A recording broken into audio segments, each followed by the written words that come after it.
management of Mastek, represented by Umang Nahata, CEO, and Arun Agarwal, CFO. Umang will start the call with a business update, which will be followed by Arun providing the financial update for the quarter. Post that, we will open the floor for Q&A session. As usual, I would like to remind you that anything that is said on this call that reflects any outlook for the future or which can be construed as forward-looking statements must be viewed in conjunction with the risks and uncertainties that we face. These risks and uncertainties are included but not limited to what we have mentioned in the prospectus filed with the SEBI and subsequent annual report that you can find on our website. Having said that, I will now hand over the call to Umang Nahata. Over to you, Umang. Thank you, Asha. Good afternoon and good evening to everyone. Welcome to the quarterly results call for Mastek Limited for the Q2 performance. I'll cover a few broad topics today. I'll take you through the overall performance of Mastek for this quarter. We'll then also talk about how are we faring on some of our key strategic priorities, and then we'll give some directional input on where we see the market trending and moving forward. After that, Arun will take you through more details of our financial performance, and then of course we'll go through a Q&A round of answering your questions as far as possible. On an overall basis, I think this was a very good quarter for us. We've had 6.7% QOQ growth and also a healthy improvement in our EBITDA performance compared to the previous quarter. We continue to be cautiously optimistic as we step into the rest of the year and step into H2. Taking that down into some of our strategic markets on how the performance has been, I'll start with UK and Europe, which is our most important and largest market. UK continues to be resilient and growing for us in this quarter. As the new Labour government starts taking hold of the business and making some more clarity in terms of their direction and execution, we're starting to see some important flow down to our business. For example, the healthcare investment of the government, which is now much more stronger and directional, is very positively impacting our business. We are helping the government on a few very important deals that we saw in this quarter, both in terms of helping them with prevention of healthcare as well as helping in collection of data and analyzing that for providing better healthcare solutions. Our secured government services business continues to be stable and resilient, and we see steady growth in that portion of the business too. We are cautiously optimistic about the market as the government enters into its next phase of planning and budgeting, and we feel confident that it should be a cautiously positive market going forward. Talking about North America, we're really delighted with the performance in North America. We saw 18% quarter-over-quarter growth in North America. This has been backed by healthy performance across all of our sectors, and which is Oracle, Salesforce, data, and including healthcare and all the other commercial verticals that we focus on. We continue to see good traction in healthcare in North America. Again, in this quarter, we added a few new really important logos. We added another significant not-for-profit healthcare provider, which is known as one of the most innovative healthcare providers in the region, and we're doing a turnkey program for them. Our account mining strategy in North America continues to be a key focus for us, and we're seeing good cross-service line growth in a few of our accounts, wherein we are moving swim lanes from one service line to the other, and our capability expansion that we've been doing over the last year and a half is now starting to really help with the account mining business that we had in North America. As far as our APAC and Middle East is concerned, as suggested earlier, we are really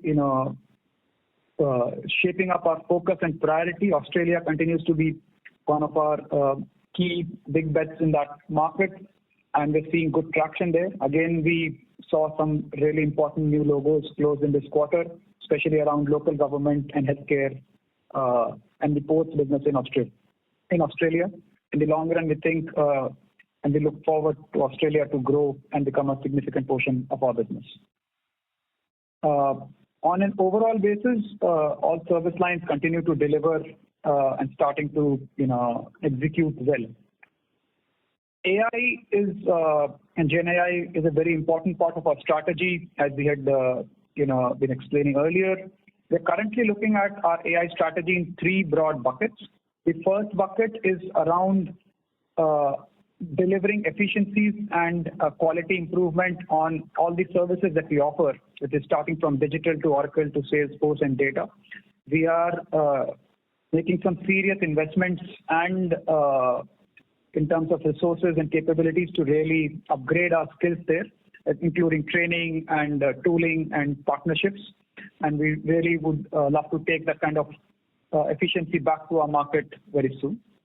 The second pillar is around development of Gen AI-led applications. On our ICX Pro platform, it continues to evolve, and we have use cases that we have updated on that platform. We are running quite a few POCs with our customers, and we hope as we get into the next 2 quarters, we'll start seeing some revenue flow from these new applications or use cases that we have built. The third important pillar that we have now started, and we are really excited about it, is based or backed on the NVIDIA partnership that we had announced last quarter. We're now working on developing an enterprise AI solution which will create a platform AI which is specific to clients and could be used for developing multiple use cases and applications which will allow them to automate their business. Again, it's in the development stage. Currently, we're working closely with our innovation team as well as working closely with NVIDIA to put that solution together. Again, we have had initial discussions with some customers, and we are hoping to take it to market by Q4. So AI continues to be front and focus of all of our next generation developments, and we look at making significant investments and directionally shifting our business to AI-led solutioning and AI-led delivery. On an overall basis, the market continues to be cautiously optimistic. We have some important global events happening, the elections in North America, the UK going through their strategic directions and priority finalization. And of course, there's some unrest in the Middle East market. So we are very closely monitoring and observing the geopolitical changes. We currently don't see any direct impact to our business in any of these geographies. However, like I said, we are cautiously optimistic and very closely observing the developments that are happening in various parts of the world. With that, I would like to hand over the call to Arun to share more details on the financial performance of the company. Arun. Thanks, Umang. Wishing you all a very good day. Good morning, good afternoon, good evening, depending upon which part of the geography you are in. While detailed presentation has been already shared, I will cover key financial highlights for the quarter. We reported revenue of 867 crores for the quarter, which is up by 6.7% quarter-on-quarter and 13.3% year-on-year. This reflects into quarter-on-quarter constant currency growth of 4.7%.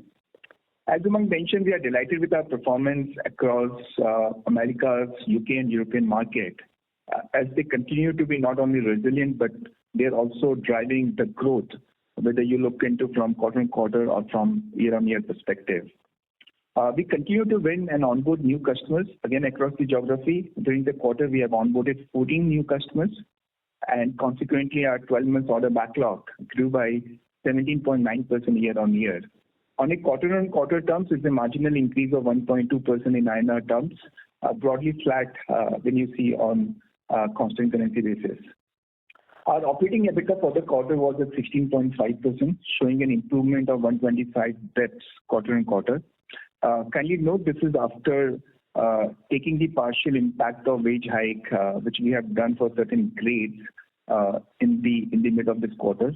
The full scale wage hike, as we said earlier, will be done effective quarter 3. But there was an impact which has been absorbed into the reported numbers. Obviously, there is some support which we have got from the currency as the GBP was stronger versus dollar in the current quarter.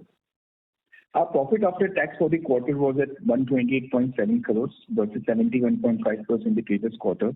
There are two reasons why the PAT has gone up. One, obviously, the operating EBITDA expansion has been reflected into our profitability.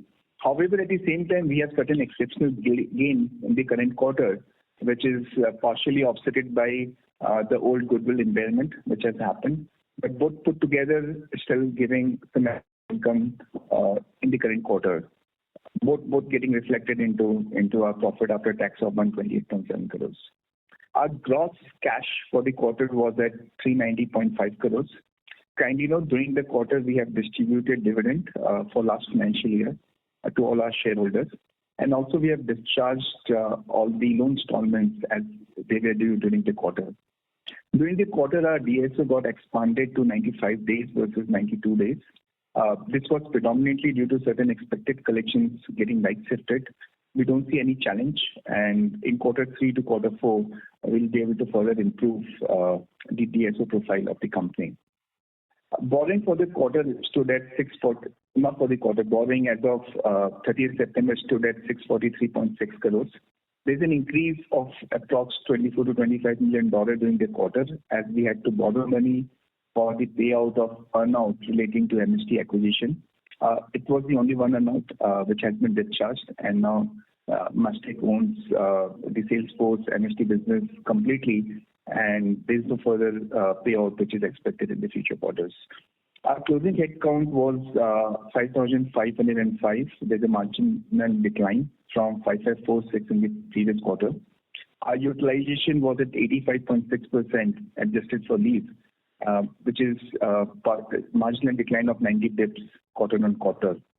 Our focus continues to be driving growth, and that's of paramount importance. US recovery has been taken very positively, and we believe we'll continue to build on it.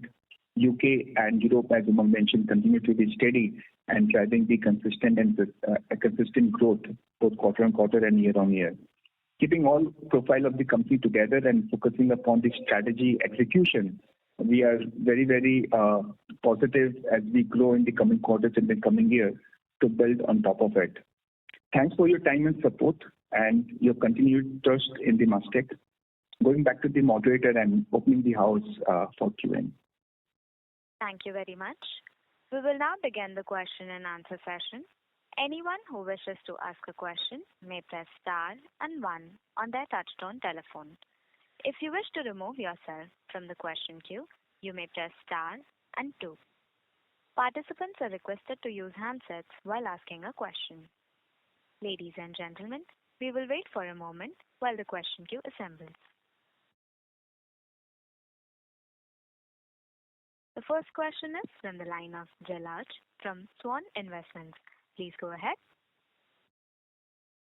Hi, Umang. Hi, Arun. Thank you very much for taking my question and congrats on a very good set of numbers. Interrupt you, sir. I would request you to please use your handset. Yeah. Am I audible clearly? Yes, sir. Please go ahead. Yeah. Umang, Arun, good evening, and thank you very much for taking my question and congrats on a very good set of numbers. The first question is linked to the US market, and we can definitely see some recovery there. 18% sequential growth. But if I see YOY growth, it is still at 11%. So just wanted to get some sense that the growth that we are seeing in the US market, how much of that number is sustainable, how much of that is coming from macro tailwinds, how much it is because of the efforts that we have taken for last certain quarters. So just wanted to get some sense there. Yeah. Hi, Jalal. This is Umang here. Thank you for your compliments. So the US growth, like you rightly said, we've had a good QOQ growth, and at a YOY level, we're still at a steady level and from where we are. The key indicators for the growth, I would say, is largely based on the hard work that we have put in over the last 6 to 8 quarters. Like we had mentioned in our previous calls that we had some right shifting of a few deals and a few deals that got delayed in terms of start. as we get back we got back into action on all of those transactions, as well as there is new momentum that we see in the market. So both of those have helped us, come back with a healthy growth. This was a growth rate that we generally, expected for the US to grow. The macro is a positive sign. We haven't seen any direct impact of the Fed rate cuts on our business yet, but in general, the sentiment in the market looks to be positive as compared to where it was earlier. Okay, so the question basically why I was asking this macro-related question is our dependence on Oracle, so Salesforce kind of business where the project-related business or the discretionary dependence is very, very high. So obviously we'll be getting the early mover advantage there when macro business comes in. So do you see that happening, or it is basically more to do with the efforts that we have put in on the top of the macro business that we see?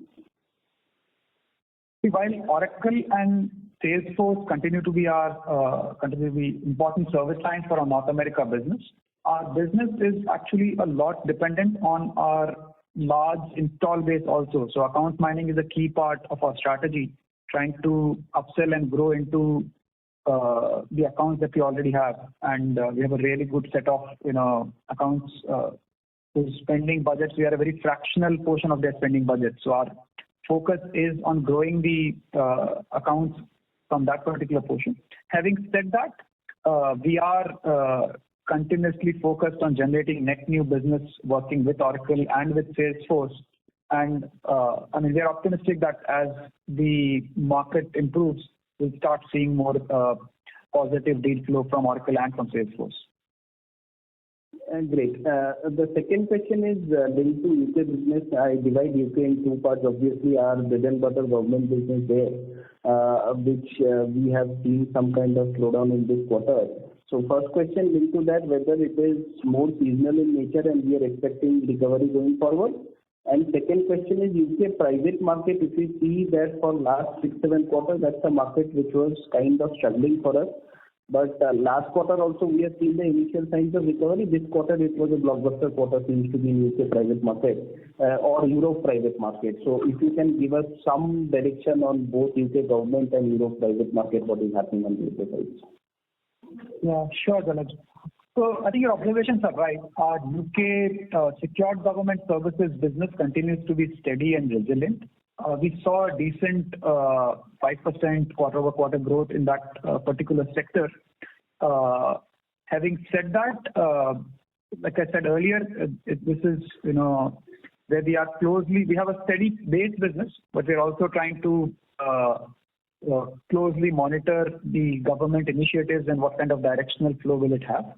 And we are cautiously optimistic that it will drive more in our UK secured government businesses as the policies take more firm shape and the government spend directions become more clear. As far as the private sector is concerned, again, the observations are very right. It's been a sector that has really put in a lot of effort over the last few years. And as you see, these efforts are now starting to materialize. As we expand our capabilities from digital to Oracle, Salesforce, data, so we're seeing much more pickup across service lines. We've got new businesses in our data capabilities, and we continue to see good momentum in Oracle and other capabilities that we have. So the accounts that we had and the new accounts that we've added, as we offer them more broader services, is really helping generate better traction within the private sector. Sure. One last question, if I may have, if I see our number of clients and new client additions, although it's part of our strategy, there is a significant reduction quarter after quarter we are seeing. So last year, same time, we had around 440 clients, which has come down to around 380 today. So do you think that it has kind of settled at the current level? We are happy with the number of clients that we have today, or we see further kind of reduction there? Again, good observation, Jalaj. Like I've been mentioning earlier, it has been a part of our strategy to start reducing the number of accounts, the tail accounts especially. and really focusing on the accounts that we have that we really want to go deep and expand our portfolio in. As we grew our capabilities, we really wanted to go deep in some of the top accounts, and so account mining has been a key part of our strategy. So the reduction in the number of new client additions as well as the overall accounts that we service is a very thoughtful and strategic move that we have made. We still see some more reduction in accounts, especially in the AMEA region, where we continue to have still a pretty long tail. So we would be making some more reductions in the AMEA region in terms of the number of accounts or small accounts or non-priority accounts that we have. Our broad intention and direction is to have a healthy set of accounts and deliver phenomenal end-to-end services to them, and we continue to move in that direction. Sure. One last observation, maybe if I see from your commentary, it seems to be that you are pretty comfortable from the growth levels from the developed market, and you don't need to get back into the Middle East market where our debtor days got stretched because of new businesses there. So is my understanding correct that a developed market growth would be sufficient enough for us so that our debtor days and the unbilled revenue will remain under control for next 2 quarters at least? Sorry, the last part of the question was not clear. Can you repeat? Okay, so what I'm saying is, from your commentary, it seems to be that you are pretty comfortable from the growth that you are getting from US, UK market, and you don't need to get back into the Middle East market in a hurry, which normally takes our debtor plus unbilled days into very high levels. So is my understanding correct that our growth expectation from UK and US market are sufficient enough that we don't need to get back into the Middle East market, and so that our debtor days and unbilled revenue will remain under control for at least the next 2 to 3 quarters? Hi, Jalaj. I think the way we are looking at this is so Middle East and APAC is an important market. We have a strong dominant position.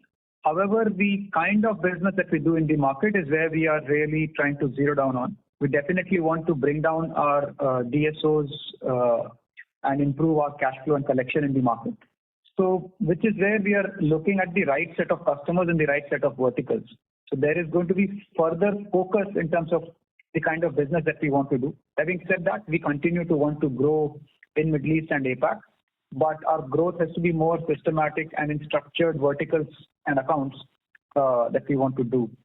So it's going to be more targeted growth that we are going to look at rather than just by adding more customers that we used to do long back. Sure. Thank you very much for answering my question, and wish you all the best. Thank you. Thank you. The next question is from the line of Hasmukh from Tata Mutual Fund. Please go ahead. Hi. Thanks for the opportunity and congratulations on a great set of numbers. I have few questions. Firstly, on let's say order backlog. So, if you could elaborate on the order backlog in terms of, let's say, tenure of these deals, or what are the areas where we have won major deals, and with UK reviving, do you think this let's say 11% CC sort of growth can move to mid to high teens? So, thanks for the question. The order backlog report is 12 months order backlog. So all of these are going to be executed in next 12 months, right? So that's what the number is reported. Obviously, our total order backlog is much larger than the numbers which you see as a reported one. So while the UK growth is considered, as Umang mentioned in the previous as well, that's very steady and market for us. We are seeing the traction. We believe will continue to grow.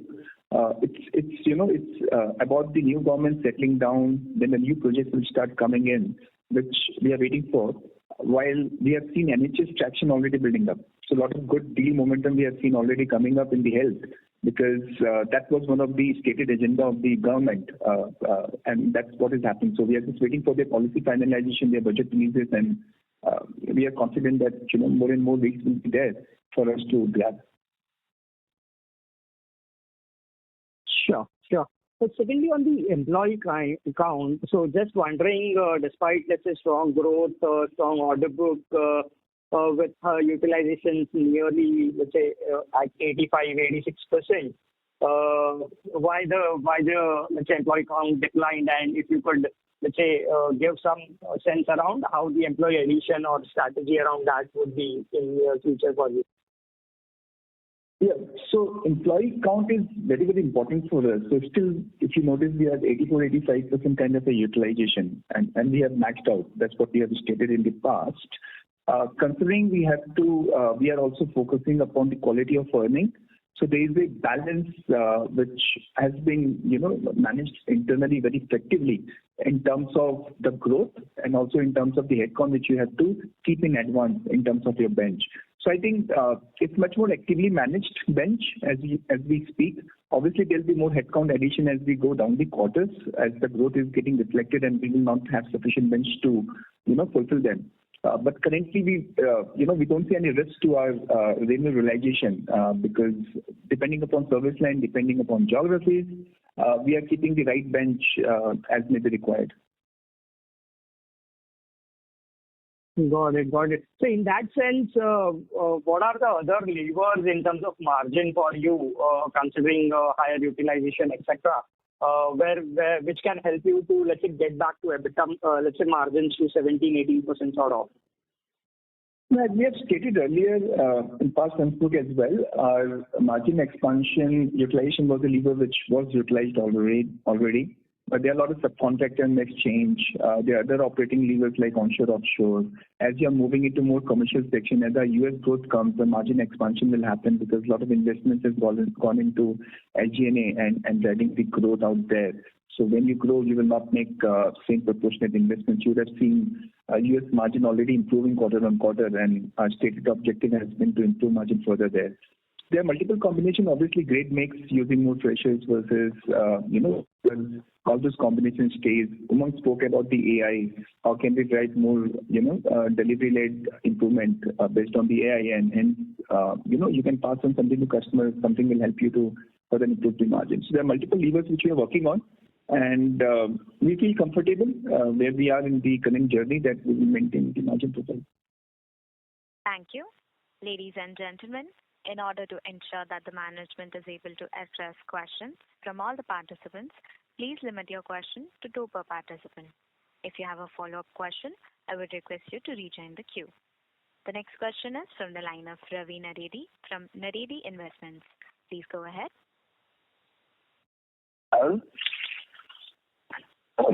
Any new MD likely to join in the company?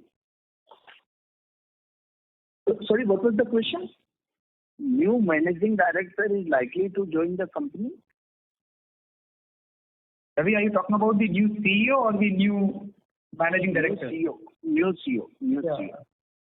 So, like we had mentioned earlier, our search for a new CEO is on, and we are following the process, and it's currently ongoing as we speak. Okay. And sir, what are main reasons to rise in net profit, almost 600 basis points, and is it sustainable in next 2 quarters? So there are 2 things, Ravi. One is the expansion of operating EBITDA, which is sustainable. Rather, we expect it to further improve as we get into Q4 and onwards. But there is one exceptional item which is also there in the reported numbers, and there is a separate line which we have given so that it can be identified separately. That is not repeatable. That is one time, and that happens from whenever you make out another payment. If your liability accrual was much more than what actually payout has happened, and the differential actually gets into the P&L, right? So those are definitely not repeatable. But we will see consistent, as our endeavor is to consistently deliver both top line and bottom line growth. So we expect it to be moving in the right direction. Okay. Thank you very much. Thank you. The next question is from the line of Yash from Stallion Assets. Please go ahead. Hi, thank you for the opportunity. I just wanted to know if you've got any guidance in your constant currency revenue growth for this year. Yeah. Hi, Yash. As you know, we don't provide any guidance, generally, like I mentioned earlier, we see the market as cautiously optimistic, while it is also the next quarter is the quarter of furlough. So we're continuously working towards, delivering consistent growth. But having said that, there's the furlough quarter as well as, some caution from broad macro parameters that we are cautious of. Okay. Thank you. Thank you. The next question is from the line of Amit Chandra from HDFC Securities. Please go ahead. Yeah, thanks for the opportunity. So you mentioned about the recovery, the NHS program, the healthcare program in the UK geography. So if you can elaborate more on that. So what's happening? Are we at a start of the recovery, or still the recovery has been there in this quarter? And also in the order book, is there a component of the deals from the NHS, and also in terms of the integration that was happening, in the various departments of NHS, and obviously the new government focus has been on enhancing the healthcare there in the UK. So how do we see it? Whether is the revival of the deals that we have won earlier, or is it a total new deals that is being awarded there in the specific to NHS? Yeah. Hi, Yash. Great questions. So the current NHS business that you see, so some of them is from the revival of the old contract that we had. So new SOW signed in the contract that we had signed earlier.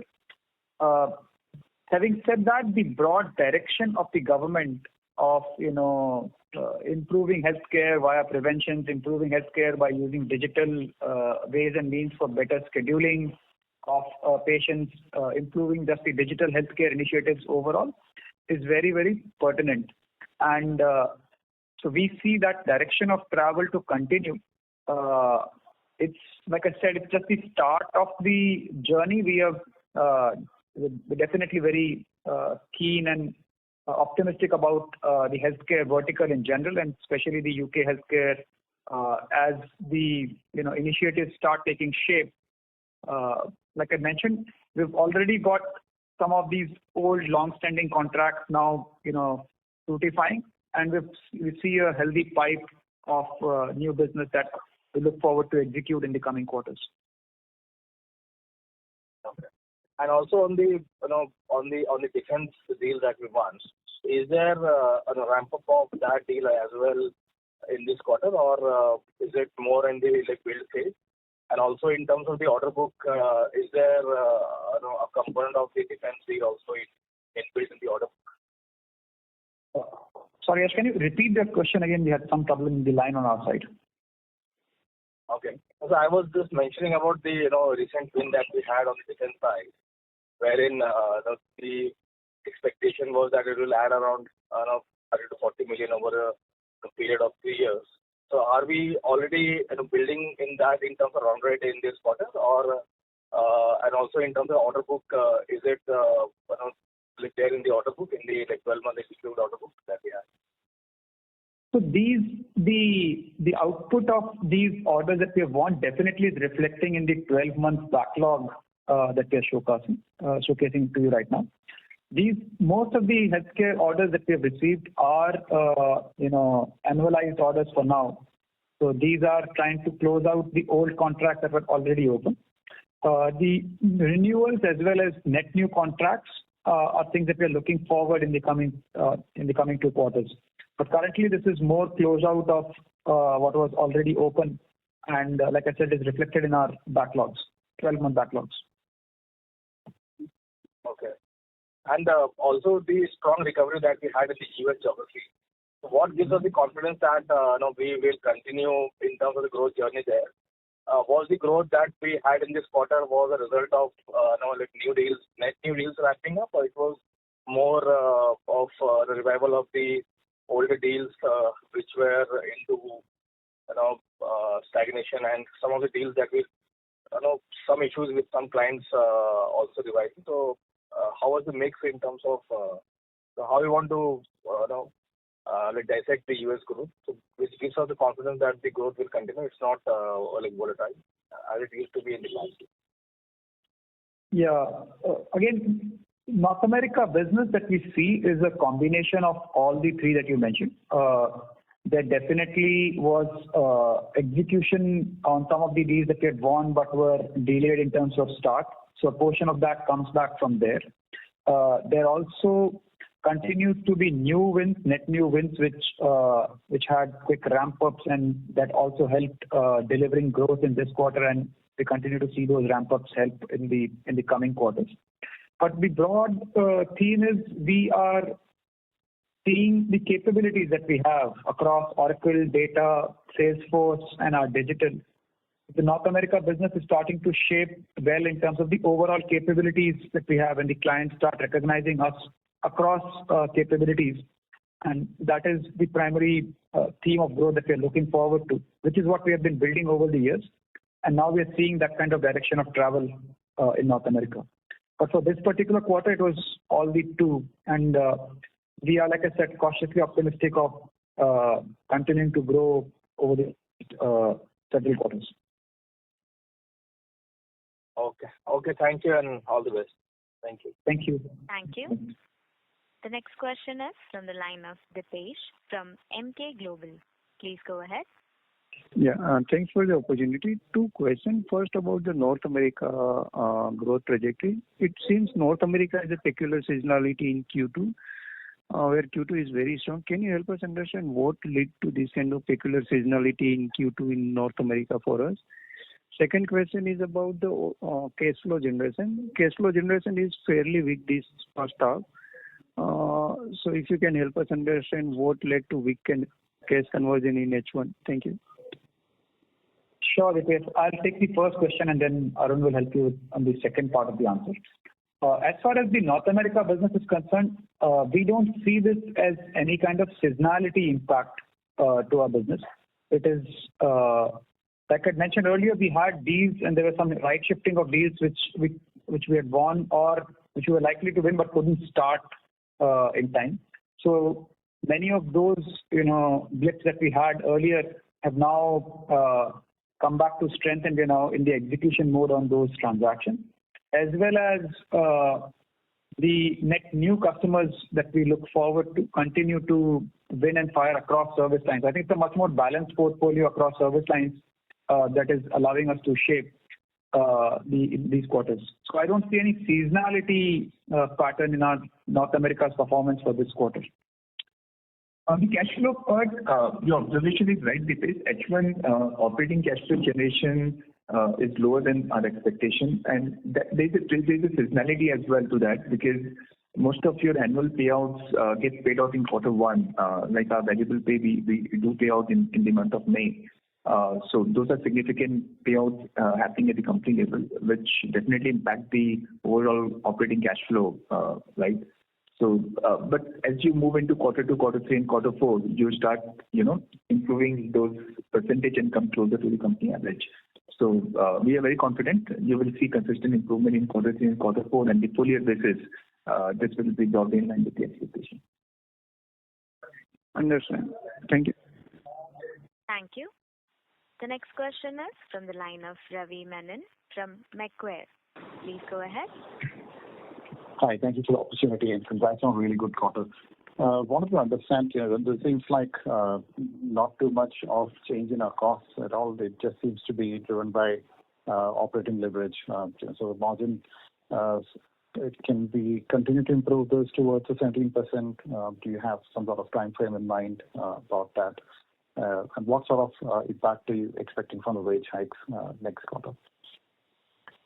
Yeah, no, that's again a good question. So Ravi, as we have stated, we want to operate closer to 17%, 70% plus, and that has been our endeavor. 16.5% is the reflection in that particular direction.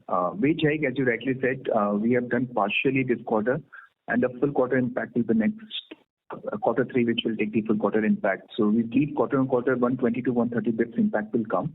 But there are multiple levers on which we are working upon, and we believe will be able to absorb a significant portion of that and continue to reflect good margin performance in quarter 3 and quarter 4.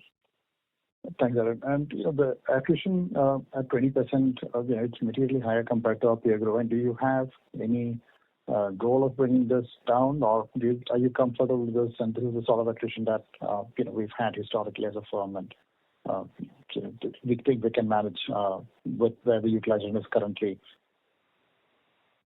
Yeah, hey Ravi, this is Umang here. So I think attrition is a concern for us. It is definitely much higher than what we would really like it to be. We've gone through some deep dive into some root cause understandings. We've also looked at some corrections in terms of our process, in terms of the wage hike that have recently gone out, and the other balancing factors that we could put into play. Our target and ambition is to be industry leading as far as our attrition and ESAT scores are also concerned. However, this will take us a few more quarters before we really drive the full impact of change that we want to make. And currently there are a few pointed areas that needs more attention, and we are carefully looking at it and making decisions as we go along. Thanks so much, Umang. Just a suggestion that how you guys report the financials, it would be great if you could show the breakup between direct costs and SG&A, because that will allow us to clearly see the gross margin versus where we have operating leverage as we scale up our account mining. That's a fair feedback, Ravi. Allow us some time. We'll definitely reflect upon it and we'll start publishing at the right time. But that's the time.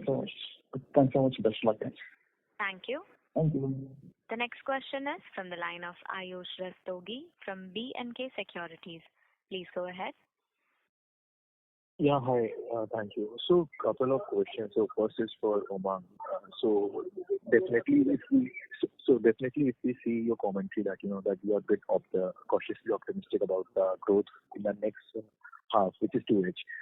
But if we see the order backlog pipeline that we have, it currently stands at all-time high. So, are we hinting that there would be a lot more furloughs than the last year, or is it are we seeing any kind of delays in the ramp ups? Or some sign of slippages in the same. And second, I'll have a follow up on the same for Arun. Let me answer the first question. I think we don't necessarily see any abnormality in these furloughs that we're going to have this year. It's going to be the usual furlough that we have every year. So furlough, I don't think is any concern to us. As far as being cautiously optimistic is concerned, is looking at variety of macro as well as internal factors. Like I said, we are still going through the UK government finalizing their budgets and their plans. So that's a important indicator and observation for us. The US is going to go through elections in this quarter, so that's another important macro factor that we are wanting to look at and observe. So it's more macro-driven caution that we currently see in our business. And sometimes these macro can push out, the signings as well as start of the programs. We've seen that in the past. So that's the reason for being cautious here. But in general, like I said, we feel optimistic, but with a degree of macro caution. Great, thank you. So the next question is for Arun. So if you can just walk us through how puts and takes for the margin expansion that we have shown in this quarter, and also if we can guide us how are we eyeing for the trajectory for the going forward, because if you see the ask rate becomes high for the 4Q to reach almost the midpoint of the guidance that we have. So what are the puts and takes for the same? As we had mentioned, I think we are moving in the right direction. In the last call as well, we had mentioned that quarter 2 will bounce back because there were certain one-timers which hit us. That's one. And second, obviously operating leverages we are looking into the business profile and bringing them up as in when it becomes possible, right? So I think that continuously going to be executed. and you will see the consistent margin expansion from here. Obviously, quarter 4 is something which is very critical because quarter 3 will have some impact of furlough, will have some impact of the wage hike, the full quarter impact which we are going to do. But there are a lot of operating levers we are working upon, and we feel very confident that we'll maintain to improve from here. And that's the endeavor we are working with internally. If you can just walk me through what has led to the margin expansion in terms of quantification, like because currency has been a very big, beneficiary for us. So how much of that benefit has come led to the margin expansion, and what was the margin impact from the wage hike that they had provided in this quarter? Yeah, broadly, again, at a broad level, roughly 50 bits is an impact of the wage hike in the current quarter. And currency would have given the similar range, 50 to 60 bits, because, we have significant onshore as well. And the kind of business model, the company model which we have set up is we don't sign deals from India. Most of the companies which we have in the geographies are the prime phase, and hence we run a little differently. So the currency benefit is broadly in the similar range. So what you see is reflected into the numbers are the operating levers which finally played out and helped us deliver the numbers for the quarter. And just a last question again on margins. So definitely, it has been a very good quarter in terms of expansion of North America margins. So how do we see the sustainability of this margin going forward? Like what is the trajectory are we eyeing for that? Coupled with, if you can just, guide us, what will be the margin levels and the headwinds that we are expecting it from expansion of the North America region margins specifically? That's again a very good observation, Ayush. We have said historically as well, as North America is coming back to the growth, the kind of investments we have made into the geography will help us to get into expansion of margin profile in the geography. And the same is the reflection. As the growth is coming, you can see there's an expansion which is happening. Our endeavor is to get into double digit in the coming quarters. By the time we end this year, we want to be in mid-teens at least. That's the target we are running with. There could be some plus and minus, but that's the direction of travel you will witness as we perform quarter 3 and quarter 4. Great. Thank you so much. Thank you. Ladies and gentlemen, you may press star and 1 to ask a question.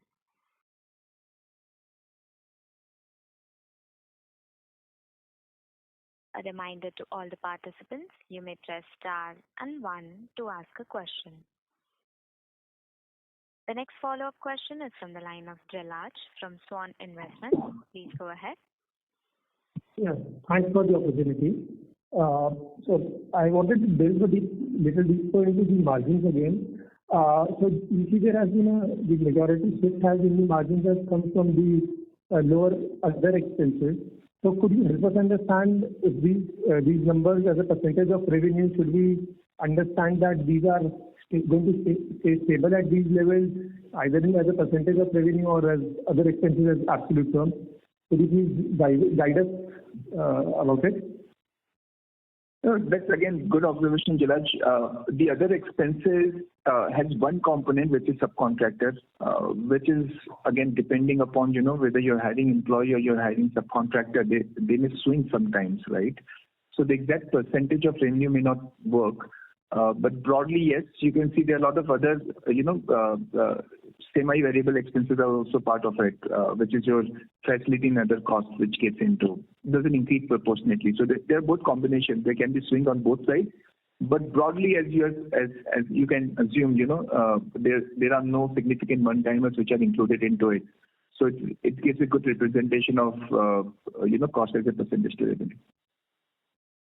Got it. And secondly, on the margin guidance, maybe I'll combine two questions. This guidance of 17 to 18% EBITDA margin. When do we believe, or let's assume it is an aspiration also, what timeline are we thinking in terms of where can we achieve, and what would be the assumptions which would be required for it to achieve it earlier, if you would say?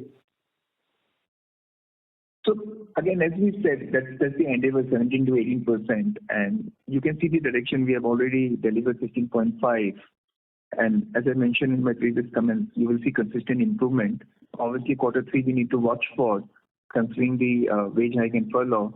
But as you get into 4, you will see the direction is coming into in the line of sight. Got it. And last one quick question. As you mentioned that there would be an impact of almost 130 bits due to the complete wage hike which would be taken in next quarter. So, what are your expectations and what sort of would we be able to negate the impact from this headwind which we would have from 130 in the wage hike? Our endeavor is we want to maintain the margin profile, Jalaj. Obviously, we are looking into a lot of operating levers to offset the impact of it, right? We don't want to reduce our EBITDA profile, but we have to watch for. A lot of work has to happen between now and December, including the revenue profiling which we are working upon. But our endeavor is not to reduce the operating EBITDA profile, but rather maintain to improve it. Got it. And then where are we on our terms of the large deal foray which we were looking on to, which has been on the agenda for quite a large time or longer period of time? Where are we on it right now and what sort of pipeline or traction are we seeing there? Yeah, I think the large deal continues to be a key part of our initiatives. As we speak, we're still we're building up our AI proposition or efficiency driven AI proposition is adding to the services that we already have. We have a few very active discussions, but I mean, it will be hard to comment on timelines today.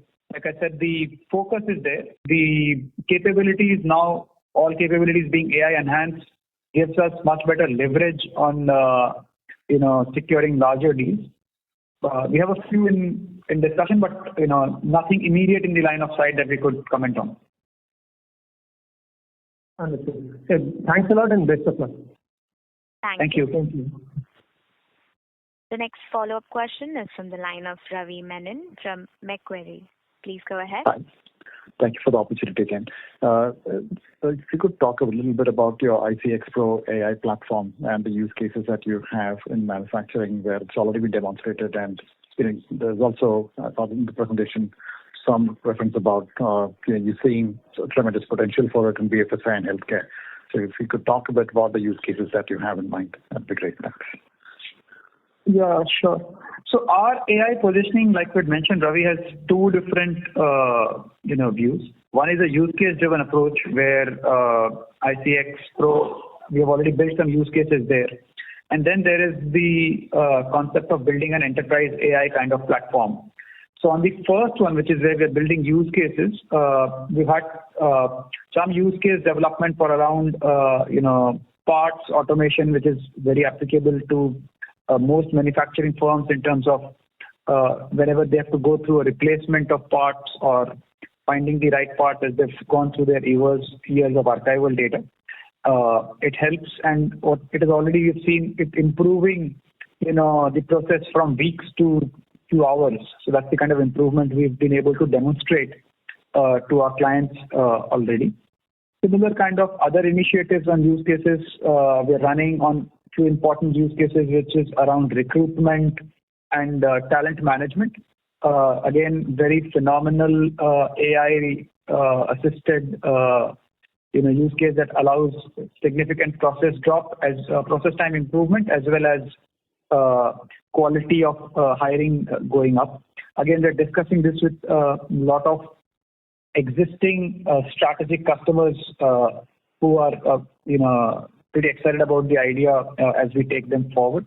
There are various other use cases in the financials area, in the supply chain space, in the CX space that we have initiated and delivered, from supply chain demand optimization, demand forecasting, supply chain optimization to, like I said, financial forecasting, and quite a few.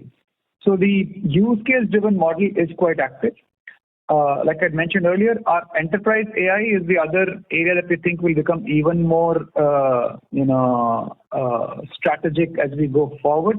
It's been worked in close collaborations with NVIDIA, and that will allow customers to develop far many more use cases on a custom basis as they really move towards their AI journey. Thanks, Umang, for a comprehensive answer. And are you using some of this internally to transform your own processes as well? 100%. 100%. So Mastek internal is our first, significant large customer. So we are trying the enterprise AI on Mastek internal, and we believe, in fact, Arun did mention this, to change our internal business significantly, right from the execution that we do on services and development and implementation to all of our surround processes, HR, finance, operations, all of it. So yeah, we are developing the enterprise AI on top of Mastek data. That's our, that's where our POC is currently running. Thanks so much. One last question, if I may. I know that you guys have historically had, no SAP, just focus on Oracle approach. But in the context of this demand for SAP HANA, are you seeing any change to that mindset, or are you seeing any kind of, higher incentives among customers to do an Oracle upgrade instead of replace SAP? We're seeing both kinds of businesses. Our focus on Oracle continues to be high, and our commitment to that Oracle business continues to be high. And within that Oracle space, we are seeing people upgrading from their Oracle on-premise to Oracle Cloud. In fact, we also see people shifting platforms, so shifting from SAP ECC to Oracle Cloud, or shifting from JD Edwards or some of the other tier 2 ERPs to Oracle Cloud. So we see both kinds of scenarios. However, on a broad basis, we still feel Oracle is the right partner for us. Our level of relationship and the traction in business that we have is very healthy, and in the near term, we continue to focus only on Oracle as far as the ERP business is concerned. Thank you so much. Best of luck. Thank you. Ladies and gentlemen, we will take that as the last question. I would now like to hand the conference over to the management for closing comments. Thank you, everyone, for all the questions that you have and the good feedback that you all provided. We continue to be, pretty excited about the performance that we've had this quarter, especially our, growth in North America, as well as our continued growth that we saw in UK, and the momentum that we see, especially in healthcare and other verticals globally. Like I said earlier, our operating levers are, there's still a lot of room in terms of our operating levers to bounce back to the kind of operating margin expectations that we have as we get into Q3 and Q4. In general, like I said, we are the internal scenario in terms of our business, our backlog, our capability seems pretty positive and optimistic, while we are cautious about the macro environments, and we're taking a close view of how events will turn out, and hopefully we'll continue to deliver healthy top line and bottom line growth over the fiscal and in the long run. Thank you. On behalf of Mastek Limited,